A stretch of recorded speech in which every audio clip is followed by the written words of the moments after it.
Hello friends, welcome back to our YouTube channel. कैसे हैं आप सब लोग? आए हो आप सब लोग बहुत अच्छे होंगे, बहुत हेल्दी होंगे, खुश होंगे।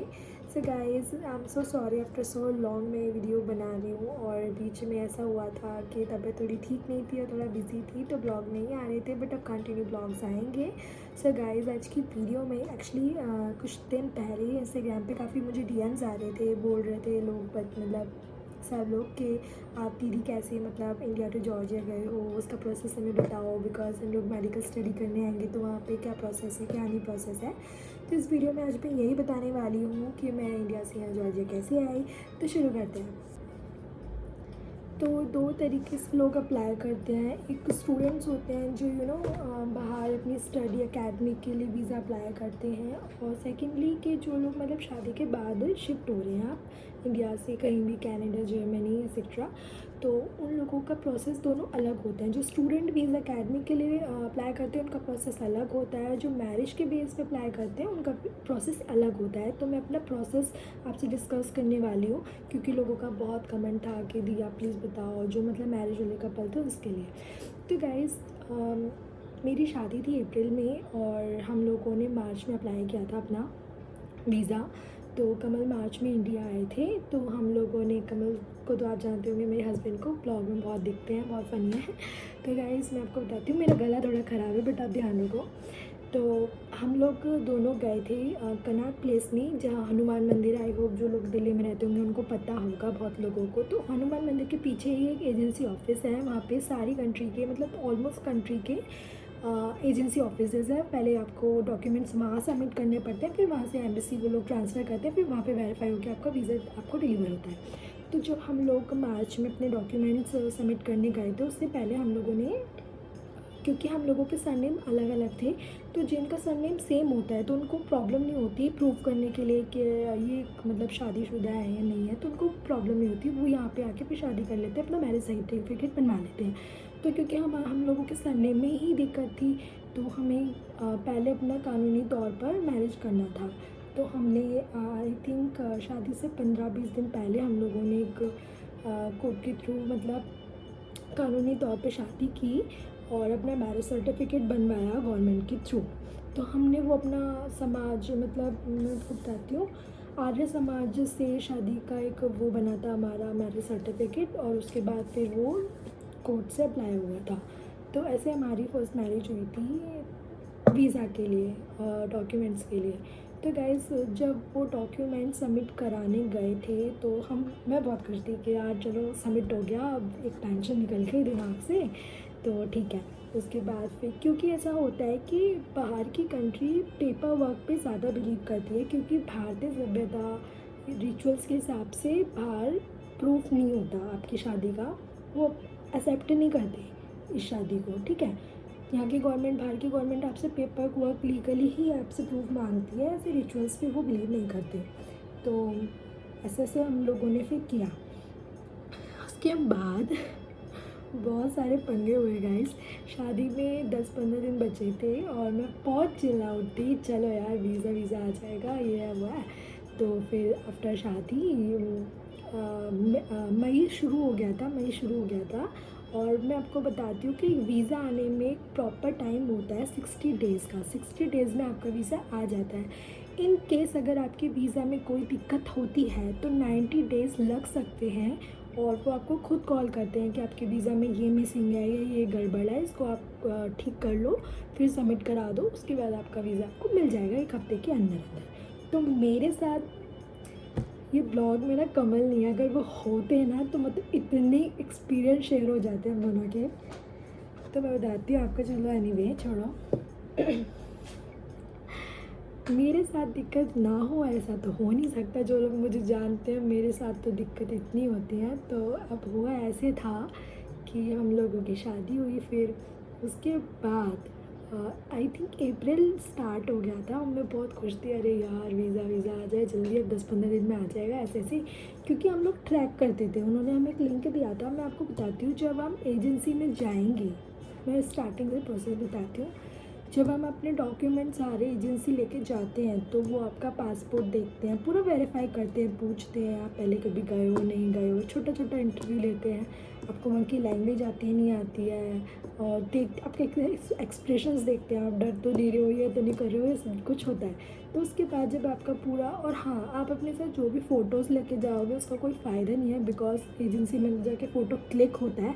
आई डोंट नो वाई, क्योंकि पता नहीं कमाने का ज़रिया है, कुछ है, तो वो आपका फ़ोटो सेट नहीं होगा जो आप लेके जाओगे, अंदर अलग खींचेगा 50-60 रुपये का, वो सबमिट होगा। उसके बाद फिर वो लोग आपका पासपोर्ट ले लेते हैं, क्योंकि उस पर ही तो वीज़ा लगना होता है, स्टैंप लगनी होती है, तो वो बोलते हैं कि आपको 1 हफ्ते में आ जाएगा। उसके बाद सारे प्रोसेस करके आपको पेमेंट देनी होती है, जो आई थिंक 7,000 रुपये मैंने दी थी, हमने दी थी कमल ने। तो 7-8 हज़ार रुपये आपको पेमेंट देनी होती है। उसके बाद आपका पासपोर्ट आ जाता है 1 हफ्ते में, वो बोलते हैं, पर 1 हफ्ते में होता नहीं है, 1.5 महीना लग जाता है। उसके बाद था कि हम लोगों ने कर दिया था अपना सारा काम अपनी तरफ से। उसके बाद जब शादी हो गई थी, मई स्टार्ट हो गया था, सडनली कमल का फ़ोन आता है ऑफिस से, जॉर्जिया से, कि आपको आना है, वापस आना है। अब इतने बीच में मेरा वीज़ा तो आया नहीं था, मैं कैसे आती?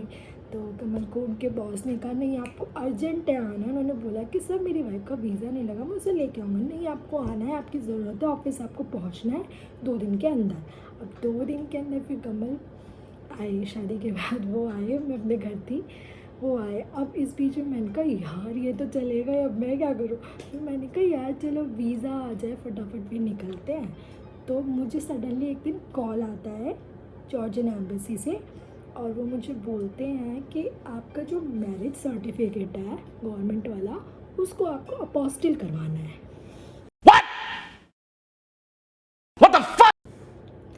मैंने कहा भाई अपोस्टिल क्या है, अब कितने चक्कर कटवाओगे? तो उन्होंने कहा अपोस्टिल करवाना है। उस बंदी का फ्लॉन्ट इतना जॉर्जियन लैंग्वेज का था कि ना मैं समझ भी नहीं पा रही थी, यार ये बोल क्या रहा है, क्या बोलना चाहता है ये। तो फिर उन्होंने बोला कि आप नोट डाउन कर लो, अपोस्टिल करवाना है आपको अपना मैरिज सर्टिफिकेट, उसके बाद आपका वीज़ा आपको डिलीवर हो जाएगा 1 हफ्ते में। मैंने कमल को कॉल किया, मैंने कहा यार ये मैरिज सर्टिफिकेट अपोस्टिल करवाने के लिए क्यों बोल रहा है? तो कमल ने बोला, अरे जो मुझे डर था ना वही चीज़ हो गई। आप किसी देश में जाते हो ना, तो मतलब वो वेरीफाई करते हैं कि आप लीगली तरीके से आ रहे हो ना, लीगली आप शादीशुदा हो ना। तो मुझे मैरिज सर्टिफिकेट अपोस्टिल करवाना था। अब कमल भी हैरान, वो यहाँ जॉर्जिया आ गए थे, मैं वहाँ थी, 1 महीना हो चुका था। तो मैंने कहा यार, फिर कमल ने, हम लोगों ने बहुत लोगों से पूछा यार अपोस्टिल करवाना है, पेपर ऐसे ऐसे डॉक्यूमेंट अपोस्टिल करवाना है, कैसे करूँ? और मुझे सारा प्रोसेस अकेले करना था वहाँ दिल्ली में। तो कमल ने मुझे बताया ऐसे ऐसे करना है, ऐसे ऐसे बंदा है, 1-2 बंदे कोई हमसे, मतलब यार लुटेरे भी होते हैं, आप प्लीज़ उनसे बच के रहना। 6-7 हज़ार रुपये मांग रहे थे, कह रहे थे 7-8 हज़ार रुपये लगेंगे, और आपका अपोस्टिल एक स्टैंप लगना होता है। अपोस्टिल मीन्स एक स्टैंप लगना होता है, आपके एक मिनिस्ट्री ऑफ एक्सटर्नल अफेयर्स से एक स्टैंप लगना होता है आपके मैरिज सर्टिफिकेट पे, उसे ही अपोस्टिल कहते हैं। तो मैं, बहुत लोग हमें बोल रहे थे अरे यार 6-7 हज़ार रुपये लगेंगे, 1 हफ्ता लगेगा। मैंने कहा यार ये तो डिले पे डिले होता जा रहा है। अब जिनसे हेल्प मांगी थी वहाँ से कुछ हेल्प नहीं मिली।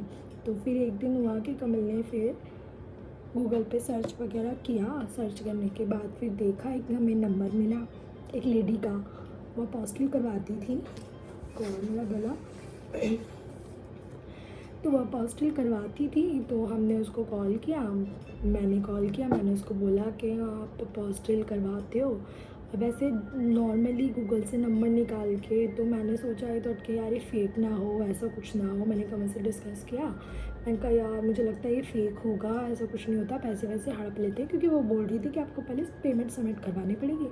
तो मैंने उनको बोला कि मैंने कहा आप अपना काम दिखाओ, आपने कितने लोगों का अपोस्टिल करवाया है, आप मुझे पहले वो दिखा दो, उसके बाद फिर मैं, क्योंकि मुझे भाई अपोस्टिल तो अपने ओरिजिनल सर्टिफिकेट पे करवाना था, मैं ऐसे अपना ओरिजिनल सर्टिफिकेट कैसे दे सकती थी किसी को, राइट? तो मैंने कहा आप अपना काम दिखाओ, अभी मैं देखना चाहती हूँ कभी कोई फेक होता है, ऐसा मेरे साथ ऑलरेडी हो चुका है। तो फिर उन्होंने मुझे व्हाट्सएप पे अपना काम दिखाया, उन्होंने व्हाट्सएप पे बात भी की थी, कमल से भी बात की थी, उन्होंने हम दोनों को अपना काम दिखाया। तो फिर हमें था कि हाँ चलो ठीक है, सही बंदी है, ठीक है अपोस्टिल करवाते हैं। अब उसने अपोस्टिल का हमें चार्ज बताया 2300 रुपये। मैंने कहा चल यार करवाना तो था ही, मैंने कहा ठीक है अपोस्टिल करवा लेते हैं। और कोई लोग तो उनसे 7-8 हज़ार रुपये मांग रहे थे। तो तो मैंने कहा ठीक है पॉजिटिव। मैंने अपना, और बहुत अच्छी बात ये थी कि उन लोगों ने डिलीवरी नहीं ली थी और उन्होंने अपना ही बंदा भेजा था सर्टिफिकेट कलेक्ट करने के लिए, और वही दिन आता, वो भी एक दिन के अंदर हमारा पॉजिटिव हो जाता। ठीक है, तो मैंने उनको दे दिया। अब गलती से जो हमने आर्य समाज वाला सर्टिफिकेट बनवाया था, 2 थे हमारे, एक आर्य समाज वाला था, एक गवर्नमेंट वाला था। तो मैंने कहा यार अब मैंने क्या बेवकूफ़ी की, मैंने आर्य समाज वाला सर्टिफिकेट दे दिया। और अभी तो रुको, क्लाइमैक्स अभी बाकी है। आर्य वाला समाज वाला सर्टिफिकेट दिया, पोस्टिंग करवा लिया उसे। वो एक दिन बाद आया मेरे पास। मैंने एक दिन रात को फिर मैंने देखा गूगल पे, मैंने कहा यार पोस्टिंग का पेपर क्यों इतना इम्पोर्टेंट होता है। तो सब जगह आ रहा था कि आर्य समाज वाला नॉट वैलिड फॉर इंटरनेशनल। तो मैंने कहा पे यार ये बाहर की कंट्री में नहीं होता क्या, मतलब सही। तो फिर मैंने भाई से पूछा अपने, मैंने कहा भाई को दिखाया, मैंने कहा भाई ये आर्य समाज वाला था, इस पर स्टैंप लगना था, हाँ मैंने लगवा दिया। तो भाई ने कहा अबे पागल, इस पर स्टैंप नहीं लगना था स्टैंप लगना था गवर्नमेंट वाले पेपर पे आए तो। और मैंने कहा यार गवर्नमेंट, मैंने कहा 2300 रुपये लगा के मैंने अपोस्टिल करवाया है, वो भी इतना टाइम ऑलरेडी हो चुका है। मैंने भाई ने कहा इस पर नहीं होगा, इसका वैलिडिटी नहीं होता है, सिर्फ इंडिया में होता है, बाहर नहीं होता। तो फिर मैंने अपना वापस से उन्हें कॉल किया, मैंने कहा यार पेपर गलत आ गया है ऐसे ऐसे। अब मैं नहीं चाहती थी कि ये पेपर सबमिट करूँ मैं वापस, फिर वापस वो मुझे कुछ बोले, क्योंकि ज़्यादा वो लोग देखते हैं कि इतना इनका डॉक्यूमेंट में मिसिंग हो रही है चीज़ें, फिर वो रिजेक्ट ही कर देते हैं। तो मैंने कहा नहीं मैं रिस्क नहीं लेना चाहती। तो फिर मैंने अपना ओरिजिनल डॉक्यूमेंट गवर्नमेंट वाला, मैं आपको दिखाती हूँ, ये वाला जो कोड का, इस पर स्टैंप लगनी थी और मैंने दे दिया दूसरा। तो इस पर मैंने फिर ओरिजिनल वाला, ये कॉपी है, मैंने उनको ओरिजिनल वाला दिया, और कॉपी मुझे सबमिट करवानी थी एम्बेसी में। तो फिर मैंने ओरिजिनल वाला दिया। फिर उसमें एक दिन संडे पड़ गया, मंडे को उन्होंने नहीं भेजा, मैं डर गई। फिर मैंने उनको कॉल करके आप फिक्र मत करो पोस्टल हो जाएगा। फिर मैंने वापस से 2300 रुपये दिए। फिर मेरा पोस्टल वाला पेपर मुझे ट्यूसडे को मिल गया। अब ट्यूसडे को मिलने के बाद मैं वेडनेसडे में फिर चली गई अपना सबमिट कराने। तो उस दिन देखा तो छुट्टी थी, पता नहीं क्या डे था, आई थिंक छुट्टी थी, सारे ऑफिस बंद थे। मैं वापस आई, घर वापस आई। फिर मैं थर्सडे छोड़ के मैं फ्राइडे में गई। लगातार 2 छुट्टी थी, मैं फ्राइडे में गई और मैंने उनको ये सबमिट कराया। गुस्सा मुझे ये आया कि यार आप लोग एजेंसी में बैठे हो, आपको इतना पता होना चाहिए, आप पेपर इतना डॉक्यूमेंट चेक कर रहे हो कि यार इनका पोस्टल नहीं है, पोस्टल मांग सकते हैं, तो इनसे अभी बोल दे। इतना टाइम लग गया, मैं कमल के साथ ही वापस आ जाती, बट इस चीज़ के पोस्टल के चक्कर में हमारा 1.5 महीना और एक्स्ट्रा हो गया। जून में फाइनली 7-8 तारीख को फिर मैं थी जब घर पे, मैंने बोला 1 हफ्ता लगेगा, तो मैं फैमिली के साथ नानी के घर चली गई। मैंने कहा ठीक है यार आएगा तो आएगा। उसके बाद फिर 7-8 जून को कॉल आता है मेरे पास कि आपका वीज़ा है, आ गया है और हम बाहर खड़े हैं घर के, आपको डिलीवरी करने के लिए, आप साइन कर दो आगे। मैंने कहा यार मैं तो हूँ नहीं। तो फिर मैंने अपने भाई को कॉल किया, मैंने कहा मेरा वीज़ा बाहर आ गया है तो तू ले ले। फिर उन्होंने मेरे भाई की आईडी वाईडी चेक की, साइनमेंट करवाया, उन्होंने मुझे वीज़ा दिया। Finally I got my visa. तो मुझे वीज़ा मिल गया अपना, बहुत खुश थी। और 14-15 जून को मैं जॉर्जिया आ गई थी। तो इतना प्रोसेस लगा। अगर गाइज आपको किसी को भी अपोस्टिल करवाना हो तो इतना प्लीज़ किसी पे इतनी जल्दी ट्रस्ट मत करना। कमेंट सेक्शन में मुझे बताओ अगर किसी को अपोस्टिल करवाना है तो वो मुझसे कांटेक्ट कर सकता है, मैं उनका अपोस्टिल करवा दूँगी। तो गाइस फिर जब मैं जॉर्जिया आई तो जॉर्जिया आने के बाद भी हमको यहाँ पे लोकेलिटी आईडी, एक लोकल आईडी बनवानी होती है। लाइक जैसे आधार कार्ड हमारा, जैसे इंडिया में आधार कार्ड होता है वैसे मुझे यहाँ पे आईडी। अब उसमें भी दिक्कत का पहाड़ मेरे सर पे आ गया था। तो जब वो हमने पासपोर्ट का करवाया, पासपोर्ट लेके गए हम, वहाँ पे फ़ोटो क्लिक हुआ आईडी के लिए। तो जो हमारा मैरिज सर्टिफिकेट था उन लोगों ने बोला कि आपको ये ना यहाँ की जॉर्जियन लैंग्वेज में ट्रांसलेट करवा के हमें सबमिट कराना है, तब आपकी TRC बनेगी। तो हमने कहा ले भाई, अब फिर कमल भागे वो ट्रांसलेट करवाने में, उसमें चार्ज लगा। तो ट्रांसलेट करवाया, फिर हमने उसे 2 दिन में वो पेपर मिला। फिर हम लोगों ने वहाँ पे ऑफिस में जाके सबमिट किया TRC ऑफिस में। फिर मेरी TRC 15 डेज़ के अंदर मुझे मिल गई, मतलब मुझे खुद लेके जाना पड़ा। मैं आपको दिखाती हूँ वो TRC कैसे आती है।